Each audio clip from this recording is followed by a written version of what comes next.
ரெடியா? கட்டிடங்களுக்கு இணையாக அது தரம் உயர்த்த வேண்டும். இப்போ நம்ம பேசுகிற அவை கூட ஹெரிட்டேஜ் பில்டிங்ஸ், அதாவது காலத்தால் அழியாத புகழ்பெற்ற ஆங்கிலேயர் காலத்து கட்டிடங்கள் மற்றும் பல்வேறு ஹெரிட்டேஜ் பில்டிங்ஸ் தமிழ்நாடு முழுக்க இருக்குது. இதை எல்லாத்தையுமே பாதுகாத்து அதை ஒரு பொக்கிஷமாக ஆக்க வேண்டியது ஒரு அரசின் கடமை. இப்போ நாங்கள்லாம் வெளிநாட்டுக்கு நம்ம போகும்போது அங்கெல்லாம் கேசல்ஸ்ன்னு சொல்லுவாங்க.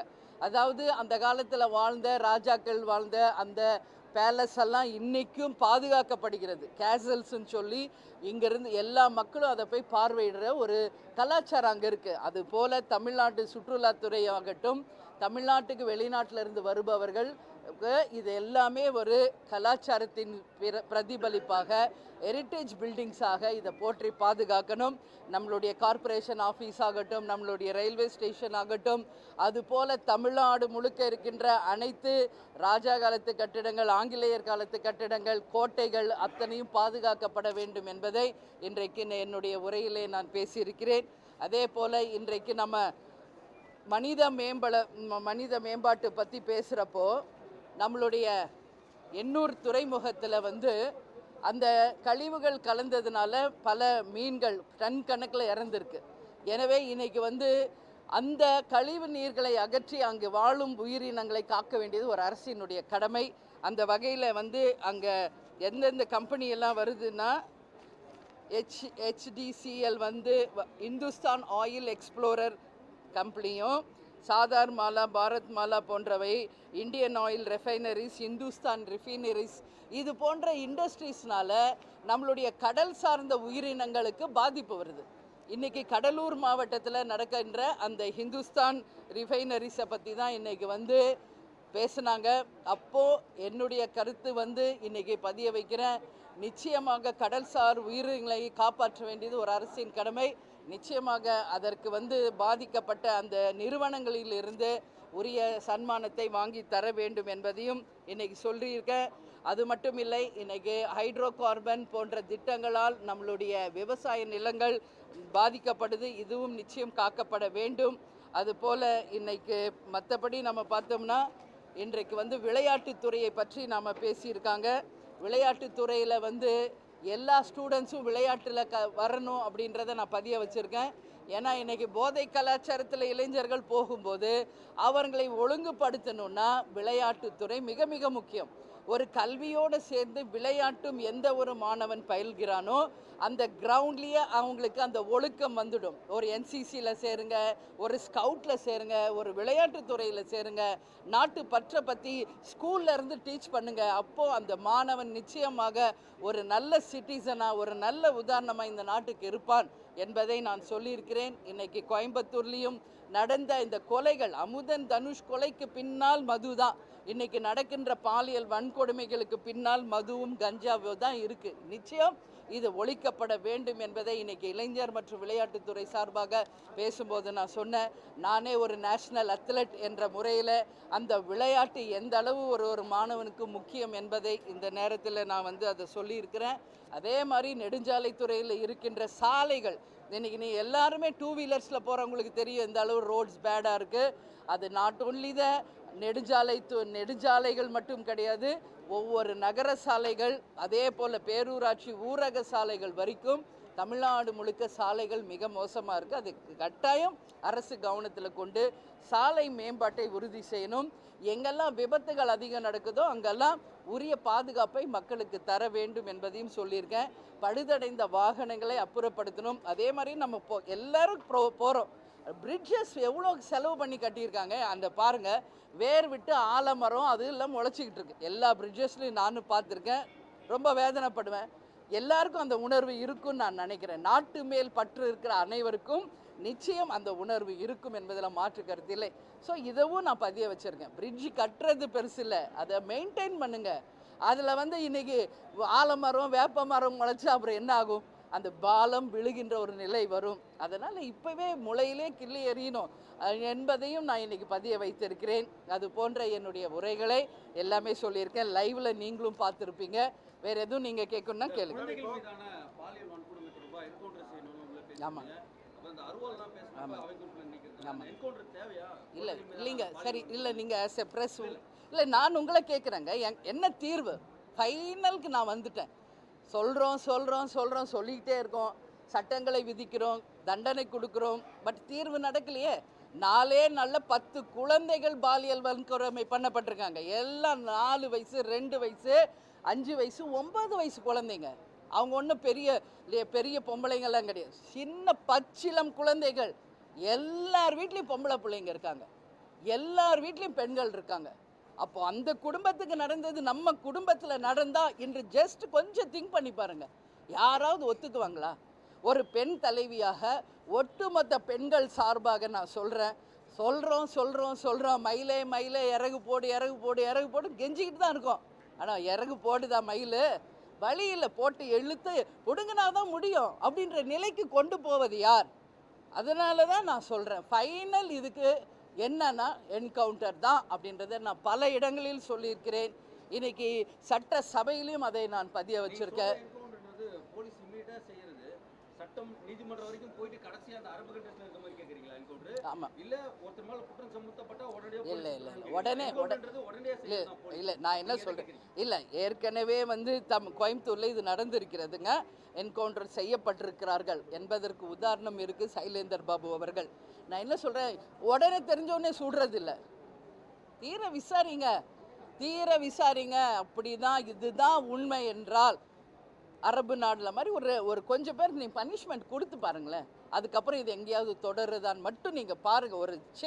ஒரு ஆய்வுக்கு உட்படுத்துங்கன்னு தான் நான் கேட்டுக்கிறேன், ஒரு ஆய்வுக்கு உட்படுத்துங்க. இன்றைக்கி கரூரில் ஒரு பாட்டி நான் பார்த்தேங்க அன்றைக்கி டிவியில், உண்மையில் நான் சொல்கிறேங்க, அன்றைக்கெல்லாம் நான் கண்ணீர் விட்டு அழுதுருக்கேன் வீட்டில். அந்த அம்மா தொடர்ந்து ஒரு வருஷமாக அந்த ஆளுக்கு எச்சரிச்சுக்கிட்டே இருக்காங்க, வேண்டாம் இந்த மாதிரி செய்யாத. அவங்க பேத்தி மட்டும் இல்லை, அது போன்று 6 பெண் குழந்தைகளை தொடர்ந்து அந்த ஆள் வந்து துன்புறுத்தியிருக்கார். பல முறை அந்த அம்மா எச்சரித்தும் அவர் திருந்தவே இல்லை என்ற பட்சத்தில், அவங்க எல்லாம் சாதாரண கூலி வேலைக்கு போகிறவங்க, அவங்க ஒன்றும் அம்பானி குடும்பம்லாம் கிடையாது. அந்த அம்மா அருவால அவங்க கதிர் அறுக்கிற ஒரு லேடி. அவங்க பல முறை சொல்லியும் திருந்தாத பட்சத்தில் அவங்க பேத்தி 4 வயசு குழந்தை அன்றைக்கு பாலியல் வன்கொடுமை செய்யப்பட்டதை கண்டவுடன் வேற வழியே இல்லை என்பது அவங்க கையில் இருந்த அருவாளால் வெட்டியிருக்காங்க. நான் என்ன சொல்கிறேன், உண்மையான வேலு நாச்சியார் அந்த பாட்டி தான், உண்மையான வேலு நாச்சியார். யாரையோ சொல்கிறாங்க வேலு நாச்சியார் கிடையாது. தன் பேத்தியை காப்பாற்ற இறுதி கட்டத்திலையும் முடியாத பட்சத்தில் அந்த அம்மாவுக்கு வேற வழியே இல்லை என்பது போல ஒரு நிலை வரும்போது தான் வெட்டியிருக்காங்க. நான் என்ன சொல்கிறேன், அதை தான் நான் அவை குறிப்பிலிருந்து எடுப்பேன். நான் பேரவைத் தலைவர் சொன்னார், பரவாயில்ல நீங்கள் எடுத்துருங்க அவை குறிப்பிலிருந்து. ஆனால் ஒட்டுமொத்த பெண்கள் இது போல தைரியமாக திருப்பி அடித்தா எல்லாருக்கும் இது ஒரு பாடமாக இருக்கும். ஏன்னா தமிழ் பாரம்பரியம், புலியை வந்து முரத்தால் அடித்து விரட்டின வீர பரம்பரையை நம்மளுடைய பெண் குலம், நம்மளுடைய தாய்மார்கள். அதனால் ஒரு அளவுக்கு தான் அங்கே பொறுக்க முடியும். அப்புறம் சும்மா இப்படி பாலியல் வன்கொடுமை பண்ணால் இதுக்கு வேறு என்ன தீர்வு? நான் எல்லாரையும் கேட்குறேன், என்ன தீர்வு, ஃபைனல் என்ன சொல்யூஷன் இதுக்குன்னு தான் நான் கேட்குறேன். ஸோ வேறு வழி இல்லை, ஒரு எடுங்க, ஒரு 5-6 பேர் தப்பு இல்லை, ஃபைனலாக ஒரு ஆய்வு பண்ணி இதுதான் பண்ணால் தான் அடங்குன்னா பண்ணுங்க, தப்பே கிடையாது. உங்களுக்கு ஒரு சின்ன குழந்தை மேலே அப்படி ஒரு பாலியல் வன்கொடுமை செய்யணும்னு தோணுது, கை வைக்க தோணுதுன்னா உங்களை என்கவுண்டர் பண்ணுறதுல என்ன தப்புன்னு நான் கேட்குறேன். இப்போ அரபு நாட்டிலலாம் ஒரு பெண்ணை கண்ணுக்கு நேராக பார்க்க கூட அச்சப்படுவாங்க. காரணம் அங்கே இருக்கிற சட்ட விதிகள். அதுபோல் இங்கே சட்ட விதிகள் வரணும் என்று ஒரு பெண் தலைவராக, பெண்ணாக நான் வந்து என் கருத்தை பதிய வைக்கிறேன். இது ஒட்டுமொத்த பெண்கள் குலத்தின் சார்பாக, ஒட்டுமொத்த பெண்கள் சார்பாக என் பதிவை இங்கே பதிய வைக்கிறேன். நான் கொஞ்சம் எமோஷனாக பேசுகிற மாதிரி உங்களுக்கு தெரியும், கிடையாது. உணர்வு, ஒவ்வொரு பெண்ணின் மனசில் இருக்கிற உணர்வை தான் இங்கே நான் பிரதிபலிக்கிறேன். இது உண்மை, இதுக்கு ஒரு நியாயம் கிடைக்கணும், இதுக்கு ஒரு சொல்யூஷன் கிடைக்கணும் அப்படின்னு நான் கேட்டுக்கிறேன்.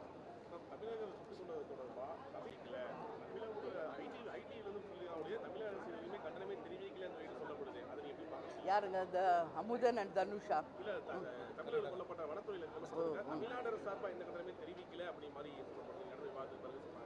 இல்லை அவங்க வந்து இது போதையினால அவங்க வந்து சொல்கிறது அவங்க மாடு காணாமல் போனதுனால தேடி போகணுன்னு அவங்க சொல்கிறாங்க. ஆனால் கர்நாடகா வந்து வேறு மாதிரி அந்த கவர்மெண்ட் சொல்கிறதுனால இன்றைக்கி அரசு இன்னும் அதுக்கான ஃபைனல் சொல்லலை.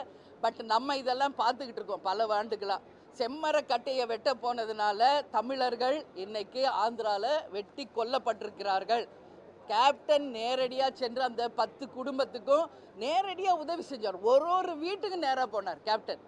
ஒவ்வொரு வீட்டுக்கும் போய் அவங்க ஆழ்ந்த துக்கத்தில் கலந்துக்கிட்டு அன்னைக்கு அவங்களுக்கு எங்களால் முடிஞ்ச உதவியும் நாம் பண்ணிட்டு வந்திருக்கோம். அது மட்டும் இல்லை, இன்றைக்கி இலங்கைக்கு போகிறாங்க மீனவர்கள், சுட்டு கொல்றாங்க. யார் உங்களுக்கு அதிகாரம் கொடுத்தது என்றுதான் என்னுடைய கேள்வி. இன்றைக்கி ஒரு கர்நாடகாவில் வனத்துறையை சேர்ந்தவர்கள் சுட்டு கொல்றாங்கன்னா யார் அவங்களுக்கு அதிகாரம் கொடுத்தாங்க? அப்படியே சுட்டாலும் முழங்காலுக்கு கீழே தான் சுடணும்னு ஒரு விதி இருக்குது. அவங்க அது வந்து நிச்சயம் திட்டமிட்டு படுகொலை செய்யப்பட்டிருக்காங்க என்பதுதான் தேமுதிகவினுடைய கருத்து. பக்கத்தில் கொண்டு வந்து ஷூட் பண்ணியிருக்காங்க. இது வன்மையாக கண்டிக்கக்கூடிய ஒரு விஷயம். இதுக்கு யார் சப்பக்கட்டு கட்டினாலும் அதை நாம் தமிழர்கள் ஏற்றுக்க மாட்டாங்க.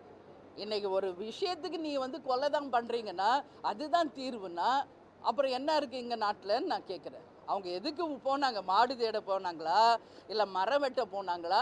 கவர்மெண்ட் சட்டம் இருக்குது, அங்கே நிறுத்துங்க, கோர்ட்டு முன்னாடி அவங்க முடிவு பண்ணட்டும். நீங்கள் யார் அதை முடிவு செய்ய? ஒரு உயிரை பறிக்கும் அதிகாரம் யாருக்கும் கிடையாது. யார் உங்களுக்கு அதிகாரம் கொடுத்தா? நிச்சயம் கவர்மெண்ட் இதில் வந்து ரொம்ப ஸ்ட்ராங்காக டிசிஷன் எடுக்கணும். கர்நாடகா முதலமைச்சர்கிட்ட பேசணும். 19-20 மாநில முதலமைச்சர்கள் இங்கே நம்ம ஈசிஆரில் வந்து ஒரு மீட்டிங் இருக்குன்னு அமித்ஷா உயர்திரு அமித்ஷா அவர்கள் தலைமையில் அதுக்கு எல்லா மாநில முதலமைச்சர்களும் இங்கே வரப்போகிறதா ஒரு தகவல் இருக்குது. அப்படி வரும் பட்சத்தில் நிச்சயமாக நமது முதல்வர் அவர்கள் கர்நாடகா முதல்வரிடம் இதை பற்றி பேசி அந்த குடும்பங்களுக்கு நல்ல தீர்வு வரணும். இனி இது போன்ற நிகழ்வுகள் எந்த மாநிலத்திலும், அதாவது ஆந்திராவாக இருக்கட்டும், தெலுங்கானா இருக்கட்டும், கேரளா இருக்கட்டும், கர்நாடகா இருக்கட்டும், இலங்கையாக இருக்கட்டும், ஒரு மனிதனை சுட்டு கொல்லும் அதிகாரம் யாருக்கும் கிடையாது. ஆமாம், கண்டிப்பாக அது அன்றைக்கே நான் சொல்லியிருக்கேன். ஒரு நம்ம முதல்வர் அங்கே வர அப்படின்னு சொன்னால் வர வேணான்னு சொல்லிட்டாங்க. இங்கே வரதா இருக்குது, அது வராங்களா இல்லையான்றது சரி. அது வந்தால் நிச்சயமாக காவேரி விஷயத்தையும் இந்த 3 பேர் படுகொலை செய்யப்பட்டதற்கும் DK சிவகுமார் கிட்ட நம்மளுடைய முதல்வர் விஜய் அவர்கள் நிச்சயமாக இதை பற்றி ஆணித்தரமாக பேசி ஒரு தீர்வு காண வேண்டும் என்பதுதான் தேமுதிகவின் நிலைப்பாடு. நன்றி.